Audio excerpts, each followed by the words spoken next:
Hey there folks. So in previous videos we've set up this damage causing actor, this cube here, and every time I walk into it you can see it passes a message with that print string saying 25. That's the damage amount that is being passed through to our character.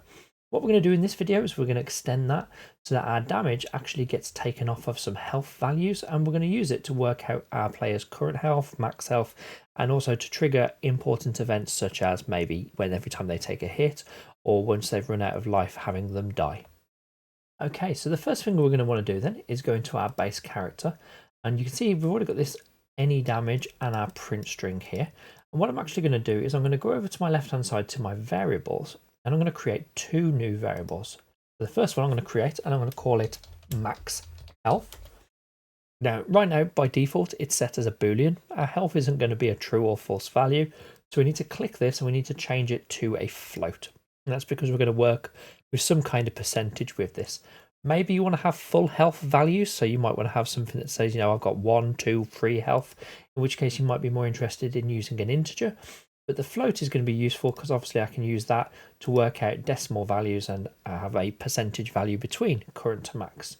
So now that I've got this max health, I'm going to add another variable, and it's going to default to be whatever the variable type was the last one I created, and this one will be current health. Okay, and then we're going to keep these simple. Let's go with the generic and obvious. We're going to call this max health and say that max health is going to equal 100. And we're also going to have a current health value, and let's just make that 100 as well at the start. Okay, so now how do we work out how to do this health system? Well, the first thing that we're going to do is we're going to take our current health. That's what our health equals right now. So I'm taking this current health, this variable, and I'm dragging it in. When you drag in, you get an option of getting or setting. Well, we want to get what that variable currently equals. I want to know what my health currently is. And I want to say, well, I want to take what my health currently is, and I want to subtract. So you can either type in sub to find subtract, or you can use the minus sign, and that will show you subtract as well. And I'm going to use this to say, I want to take whatever this damage value is, this damage that I'm being passed through, and I want to subtract it off of my current health. And this is where I'm actually going to just take away this print string because it's just going to get in the way and make things a bit messy. Okay, so now that we've got that, let's start having to think about what we should do after our health has actually been reduced. Well, our health has been reduced. Let's say it was 100. Now we're taking 25 off of it. That means that this return value here is going to actually contain what that modified value is going to be. And this is where we can take that current health and we can actually set it back to there. So we could go with something simple like this. Yeah, we could say every time we take damage, take our current health, minus the damage off of it, and set that back into our current health. Now, there's a couple of other things you might want to do with this. One of them being having some kind of clamping and restrictions, because what happens if we were to, for example, take 101 damage? Well, obviously that would make our current health equal -1.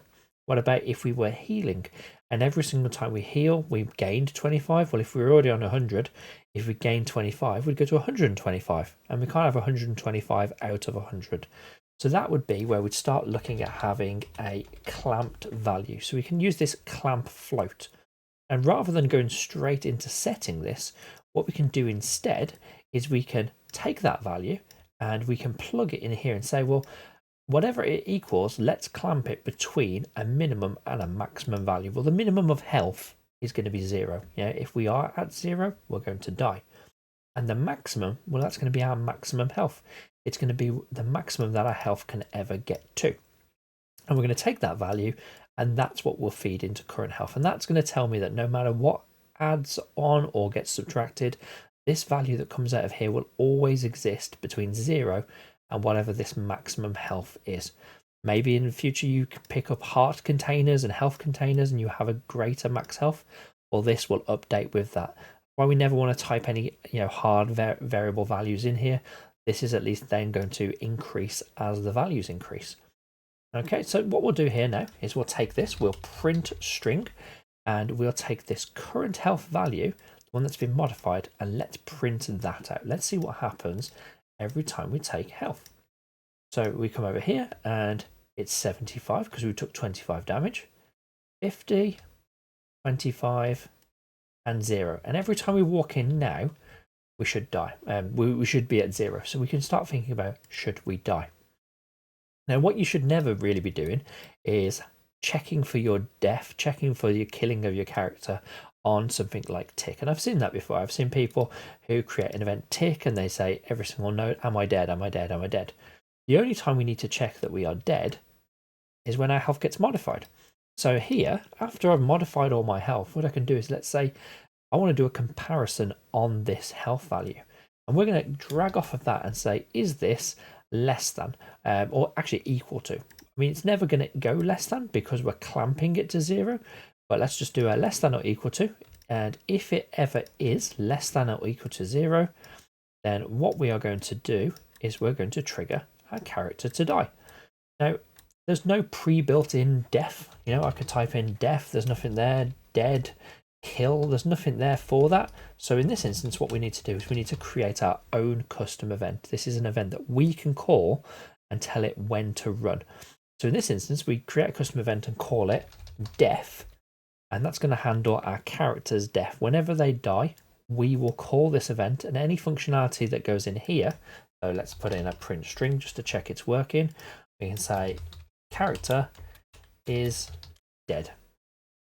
Okay, and come over here, let's type in death, and now you can see that this is a call function for that death. So this tells this to run. So yeah, if this is true, if our health is less than or equal to 0, if it's true, then we are dead. Potentially on the false, we could do knockbacks, we could do material flashing, we could do particle effects.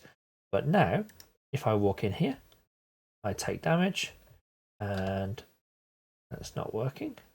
Character's dead. That's because I took out the print string. There we go. Now, character's dead every single time. So this will be where we need to now put in something like a respawn. We could find out where the character started the level, and we could tell them to go back to that position. We could start reducing their lives, and we could do any kind of stuff like that that works into the actual overall game loop. Thanks for watching, folks. If you enjoyed this video, then please consider subscribing to access more of my Unreal Engine content.